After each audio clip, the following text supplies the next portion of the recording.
سبق نمبر 157 سورۃ التوبہ کا رکوع نمبر 4 آیت نمبر 25 تا 29۔ قرآن مجید کی تلاوت حرفی لفظی اور با محاورہ ترجمہ بما تشریح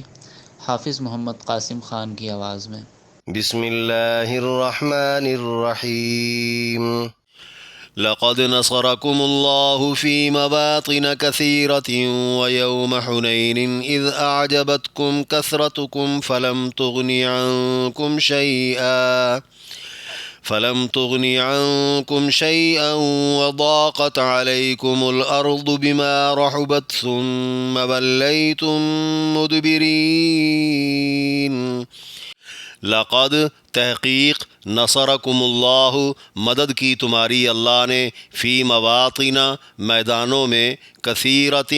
بہت سے ویوم حنین اور حنین کے دن اذ اعجبتکم جب خوش کر دیا تمہیں کثرتکم تمہاری کثرت نے فلم پھر نہیں تغنی کام آیا عنکم تم سے شیئن کچھ بھی وضاقت اور تنگ ہو گئی علیکم تم پر الارض زمین بما باوجود کہ وہ رحوبت فراخ تھی ثم پھر ولیتم پھر گئے تم مدبرین پیٹھ دینے والے۔ پوری آیت۔ یقیناً اللہ نے بہت سارے میدانوں میں تمہاری مدد کی اور حنین کے دن بھی جب تمہیں اپنی کثرت پر ناز ہوا تو کچھ بھی تمہارے کام نہ آیا اور وسعت کے باوجود زمین تم پر تنگ ہو گئی پھر تم پیٹھ دے کر بھاگ نکلے۔ ثم انزل اللہ سکینتہ علی رسولہ وعلی المؤمنین وانزل جنودا لم تروها وعذب الذين كفروا وذلك جزاء الكافرين۔ ثم پھر انزل اللہ اتاری اللہ نے سکینتہ تسکین اپنی علی رسولہ اپنے رسول پر وعلی المؤمنین اور مومنوں پر وانزل اور اتارے اس نے جنوداً لشکر لم تروہا نہیں دیکھے تم نے وہ وعذب اور عذاب دیا اس نے الذین ان لوگوں کو کفروا کفر کیا انہوں نے وذالک اور یہی جزاء الکافرین سزا ہے کافروں کی۔ پوری آیت۔ پھر اللہ نے اپنے رسول اور ایمان والوں پر اپنی طرف سے تسکین اتاری اور وہ لشکر اتارے جو تم نے نہیں دیکھے اور اس نے کافروں کو عذاب دیا اور کافروں کی تو سزا ہی یہی ہے۔ ثم يتوب الله من بعد ذلك على من يشاء والله غفور رحيم۔ ثم پھر یتوب اللہ توبہ قبول کرے گا اللہ من بعد ذالک اس کے بعد علی اوپر من جس کے یشاء چاہے گا واللہ غفور الرحیم اور اللہ بخشنے والا مہربان ہے۔ پوری آیت۔ پھر اس کے بعد اللہ جسے چاہے گا توبہ نصیب کر دے گا اور اللہ تو بخشنے والا مہربان ہے۔ یا ایہا الذین آمنوا انما المشرکون نجس فلا يقربوا المسجد الحرام بعد عامهم هذا وَإِنْ خِفْتُمْ عَيْلَةً فَسَوْفَ يُغْنِيكُمُ اللَّهُ مِنْ فَضْلِهِ إِنْ شَاءَ إِنَّ اللَّهَ عَلِيمٌ حَكِيمٌ۔ یا ایہا الذین آمنوا اے لوگو جو ایمان لائے ہو انما اس کے سوا کوئی بات نہیں المشرکون نجس مشرک لوگ پلید ہیں فلا یقرب المسجد الحرام سو نہ قریب آنے پائیں وہ مسجد حرام کے بعد عامہم ھذا بعد اس سال کے وَإِن اور اگر خفتم ڈر ہو تمہیں عیلتاً تنگ دستی کا فسوف تو عن قریب یغنیکم اللہ غنی کر دے گا تمہیں اللہ من فضلہ اپنے فضل سے ان شاء اگر وہ چاہے گا ان اللہ علیم حکیم بے شک اللہ جاننے والا حکمت والا ہے۔ پوری آیت۔ اے ایمان والو، مشرک سراسر پلید ہیں، وہ اس سال کے بعد مسجد حرام کے قریب آنے نہ پائیں، اور اگر تمہیں تنگ دستی کا ڈر ہو تو آئندہ اگر اللہ چاہے گا تو تمہیں غنی کر دے گا، بے شک اللہ جاننے والا حکمتوں والا ہے۔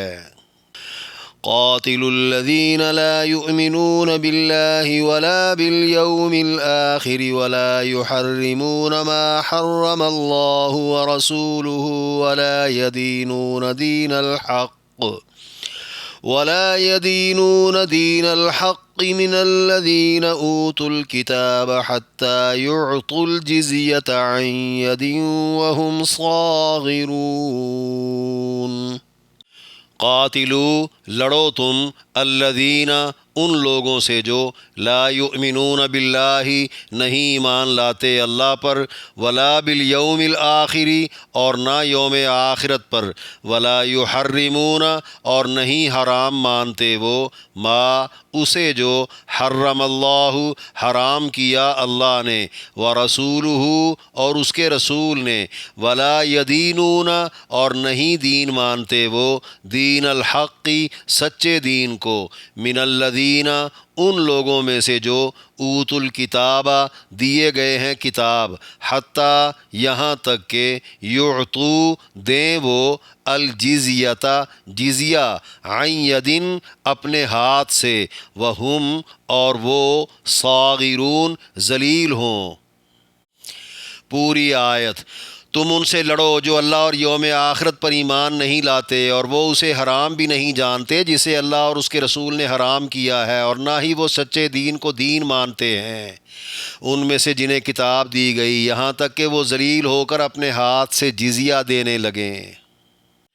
سورہ توبہ کے چوتھے رکوع میں درج 5 آیات کی تشریح۔ آیت نمبر 25، لقد نصرکم اللہ فی مواطن کثیرۃ سے ثم ولیتم مدبرین تک، فرمایا یقیناً اللہ نے بہت سارے میدانوں میں تمہاری مدد کی، اور حنین کے دن بھی جب تمہیں اپنی کثرت پر ناز ہوا تو کچھ بھی تمہارے کام نہ آیا، اور وسعت کے باوجود زمین تم پر تنگ ہو گئی، پھر تم پیٹھ دے کر بھاگ نکلے۔ یعنی بعد از ہجرت میدان بدر سے لے کر فتح مکہ تک بہت سارے میدانوں میں یا مواقع پر بے سر و سامانی کے باوجود مسلمان محض اللہ کی مدد سے ہی غالب آتے رہے۔ فتح مکہ کی کامیابی نے جہاں مسلمانوں کے حوصلے مزید بلند کر دیے، وہاں مکہ اور طائف کے درمیان وادی حنین کے قرب و جوار میں آباد قبیلہ بنو حوازن اور بنو ثقیف کی پریشانی میں اضافہ کر دیا کہ اب ان کی خیر نہیں۔ چنانچہ فتح مکہ کے ٹھیک 2 ہفتوں بعد ہی جنگی مہارت اور خاص کر تیر اندازی میں مشہور ان دونوں قبیلوں نے پوری تیاری کے ساتھ مسلمانوں پر ایک فیصلہ کن حملہ کرنے کی ٹھان لی۔ مکہ میں جب یہ خبر پہنچی تو آپ علیہ السلام نے مدینہ سے مکہ فتح کے لیے ساتھ آئے 10,000 مہاجرین و انصار کا رخ مکہ سے 10 میل کے فاصلے پر حنین کی طرف موڑ دیا، اور فرمایا اس سے قبل کہ وہ ہم پر حملہ کریں ہم وہاں چلتے ہیں۔ ان میں 2,000 وہ بھی شامل ہو گئے جو مکہ کی فتح سے مروب و متاثر ہو کر مسلمان ہوئے تھے، اور کچھ مشرک بھی جو صرف جنگ کا منظر دیکھنے ساتھ چلے آئے تھے۔ 12 یا بعض اقوال میں 14,000 کا یہ پرجوش لشکر خوشی خوشی چل پڑا۔ فتح مکہ کی حیران کن جیت کے بعد اب کسی بھی عرب قبیلے سے ہارنے کا تصور تقریباً ختم تھا۔ اسی خیال میں بعض نے دوران سفر ہی کہنا شروع کر دیا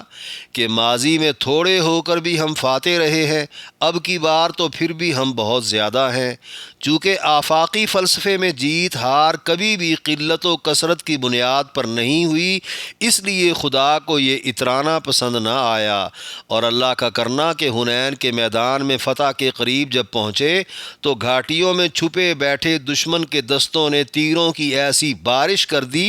روایات ہیں کہ فضا میں جیسے ٹڈی دل چھا گئی ہو۔ سب سے پہلے وہاں سے 9 مسلم الٹے پاؤں بھاگے، پھر سبھی تتر بتر ہو گئے۔ کسی کو کچھ پتہ نہ تھا کہ وہ جائے تو جائے کہاں۔ اسی حالت کا آیت میں ذکر ہے کہ وسعت کے باوجود زمین تنگ ہو گئی، اور 12 یا 14 ہزار کے لشکر میں سے جو ثابت قدم رہے، متعدد اقوال میں ان کی تعداد پیغمبر کے آس پاس 9 یا 10 تک، اور ادھر ادھر کے ملا کر 80 سے لے کر 100 تک، بعض نے 300 بھی بتائی ہے۔ پیغمبر مسلسل یہ کہتے ہوئے آگے بڑھتے رہے، جھوٹ نہیں، میں نبی ہوں اور عبد المطلب کی اولاد ہوں، لوگوں میرے قریب آ جاؤ، میں ادھر ہوں۔ پھر حضرت عباس کو حکم دیا کہ تمہاری آواز بلند ہے، تم بلاؤ۔ لوگ آواز سنتے ہی جمع ہوئے، اور پھر جم کر مقابلہ کیا تو اللہ کی مدد بھی آ گئی۔ آیت نمبر 26، ثم انزل اللہ سکینتہ علی رسولہ سے وذالک جزاء الکافرین تک، فرمایا پھر اللہ نے اپنے رسول اور ایمان والوں پر اپنی طرف سے تسکین اتاری، اور وہ لشکر اتارے جو تم نے نہیں دیکھے، اور اس نے کافروں کو عذاب دیا، اور کافروں کی تو سزا ہی یہی ہے۔ یعنی غزوہ حنین میں صرف ثابت قدمی سے آگے بڑھتے اور منتشر مجاہدین کو بلاتے پیغمبر اور ان کے چند رفقاء پر اللہ نے اپنی طرف سے تسکین اتار دی۔ یہ بھی کہا گیا ہے یہ تسکین ان تمام مومنوں پر بھی اتاری گئی جو منتشر تھے، اسی لیے آیت میں مومنین کا نام رسول سے الگ لیا گیا ہے۔ یہ ایک خاص قسم کی عجیب سی طمانیت تھی جو عموماً جنگوں میں اس وقت نازل ہوتی جب حالات انتہائی خراب ہوتے، جس سے خوف جاتا رہتا اور جیت یقینی محسوس ہونے لگتی۔ بمطابق روایات، نبی علیہ السلام نے پکار کر دعا کی کہ اے اللہ ہم سے کیے گئے کامیابیوں کے وعدے پورے فرما۔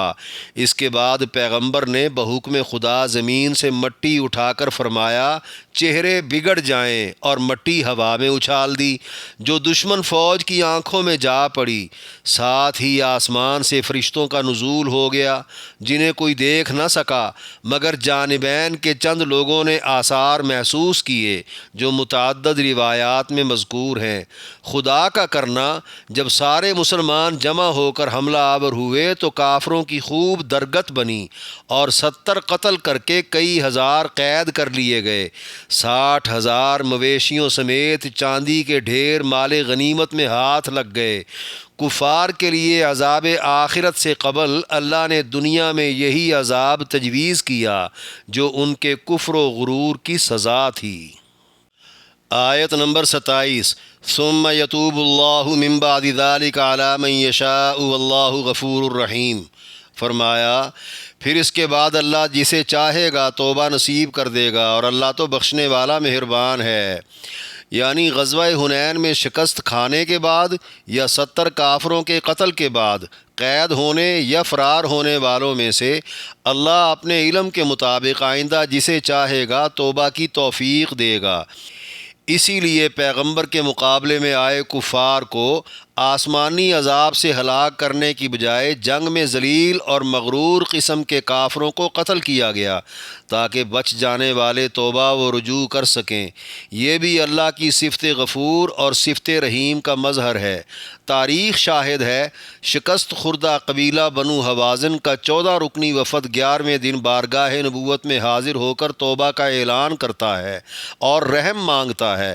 نبی علیہ السلام ان کے کہنے پر تمام قیدی واپس کر دیتے ہیں، جس کے اثر سے اسلام لانے کا سلسلہ شروع ہو جاتا ہے، یہاں تک کہ ان کا سردار مالک ابن عوف جو طائف پہنچ کر قلعہ بند ہو گیا تھا وہ بھی مسلمان ہوئے بغیر نہیں رہتا۔ کچھ وقت گزرنے پر اہل طائف بھی ہلکا بگوش اسلام ہو جاتے ہیں۔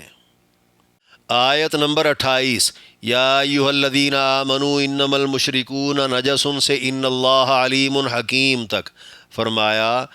اے ایمان والو، مشرک سراسر پلید ہیں، وہ اس سال کے بعد مسجد حرام کے قریب آنے نہ پائیں، اور اگر تمہیں تنگ دستی کا ڈر ہو تو آئندہ اگر اللہ چاہے گا تو تمہیں غنی کر دے گا، بے شک اللہ جاننے والا حکمتوں والا ہے۔ یعنی سن ہجری 10 سے لے کر تا قیامت مشرک اب مسجد حرام کے نزدیک نہ آنے پائیں۔ بعض نے مکمل حدود حرم مراد لیا ہے، مطلب یہ کہ مشرکین کے حج عمرہ ادا کرنے پر مستقل اور مکمل پابندی لگا دی جائے، کیونکہ وہ کفریہ شرکیہ عقائد کے لحاظ سے نرے پلید ہیں، اور اللہ کا گھر پاک ہے جہاں خالص توحید والے پاک عقیدے کے حامل لوگ ہی آ جا سکتے ہیں۔ یہ اسی عام حکم کا خاص پہلو ہے جسے اس سورت کی دوسری آیت میں بیان کیا تھا کہ ملک عرب سے مشرکین کو نکال باہر کیا جائے، جس کا اعلان سیدنا صدیق اکبر کی امارت میں ہونے والے سن ہجری 9 کے حج میں پیغمبر نے سیدنا علی رضی اللہ عنہ کو بھیج کر کروایا تھا۔ اعلان میں چونکہ مشرکین سے جملہ امن معاہدے منسوخ کرنے کا بھی حکم تھا، جن میں کچھ قبائل سے کیے گئے معاہدوں کی مدت 9 ماہ تک باقی تھی، اس لیے آخری مہلت کا لحاظ کر کے سال نرم کر دیا گیا۔ پھر سن ہجری 10 کا حج تنہا مسلمانوں نے ہی آپ علیہ السلام کی معیت و امارت میں کیا، جسے خطبہ حجۃ الوداع کے نام سے یاد کیا جاتا ہے۔ اس سے پتہ چلا یہ ممانعت حج عمرہ کی تھی۔ ہاں، کسی اور ضرورت و مصلحت کے تحت مسجد حرم میں یا کسی بھی مسجد میں باجازت امیر داخلہ ہو سکتا ہے، کیونکہ کئی موقع پر ثابت ہے کہ حضور نے مسجد نبوی میں کفار کو داخلے کی اجازت دی تھی۔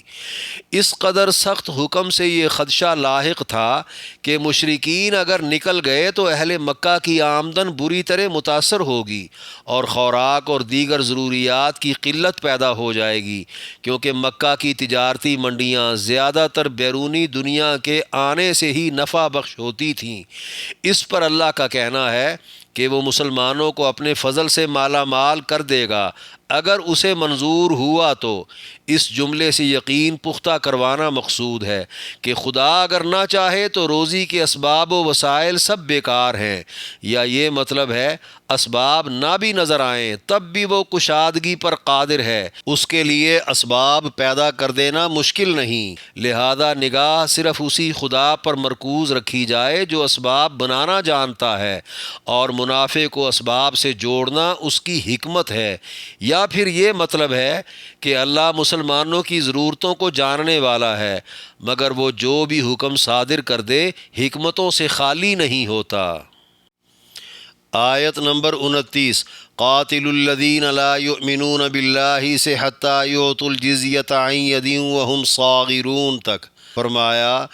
تم ان سے لڑو جو اللہ اور یوم آخرت پر ایمان نہیں لاتے اور وہ اسے حرام بھی نہیں جانتے جسے اللہ اور اس کے رسول نے حرام کیا ہے، اور نہ ہی وہ سچے دین کو دین مانتے ہیں، ان میں سے جنہیں کتاب دی گئی، یہاں تک کہ وہ ذلیل ہو کر اپنے ہاتھ سے جزیہ دینے لگیں۔ یعنی مشرکین کے جزیرہ عرب سے انخلاء کے اعلان کے بعد یہود و نصارہ سے بھی لڑنا ہوگا، کیونکہ اللہ اور یوم آخرت پر جیسا ایمان چاہیے تھا ویسا وہ نہیں لاتے، جبھی تو وہ اللہ اور اس کے رسول کی حرام کردہ چیزوں کو حرام نہیں مانتے، اور نہ ہی وہ دین حق کو مانتے ہیں۔ دین سے مراد موسوی یا عیسوی دین بھی ہو سکتا ہے، جن کے وہ دعوے دار تو تھے مگر پابند نہیں رہے، اسی لیے دین محمدی کے بھی منکر ہو گئے، یا احکامات الہیہ کے مقابلے میں منمانیاں کرنے لگے، کہنے کو وہ اہل کتاب میں سے ہیں۔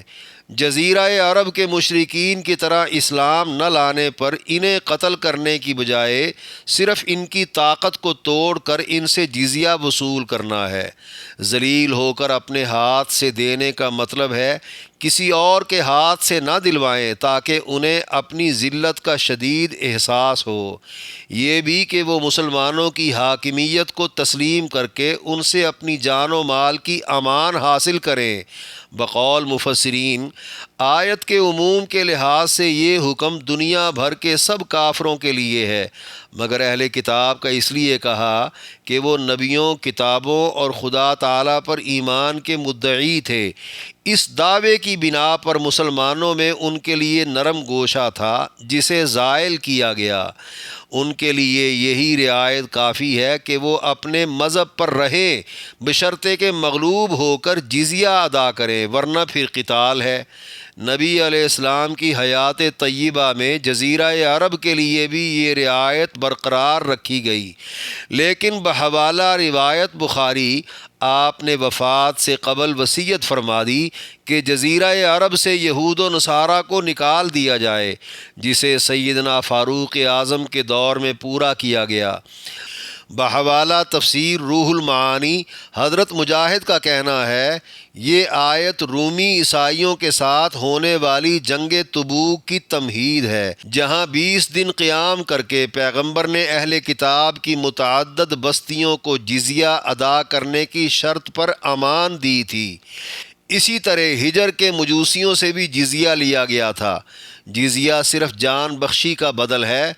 مذہبی حیثیت قبول کر لینے کا بدل نہیں، ورنہ اسلام اہل کتاب کی عورتوں، بچوں، معذوروں، بوڑھوں، بے روزگاروں اور دنیا سے کنارہ کش مذہبی پیشواؤں سے جزیہ ساقط نہ کرتا۔ نیز ریاست کے دفاع کی ذمہ داری چونکہ مسلمانوں پر ہے، کافر لوگ اس ذمہ داری کی جگہ جزیہ دیں گے۔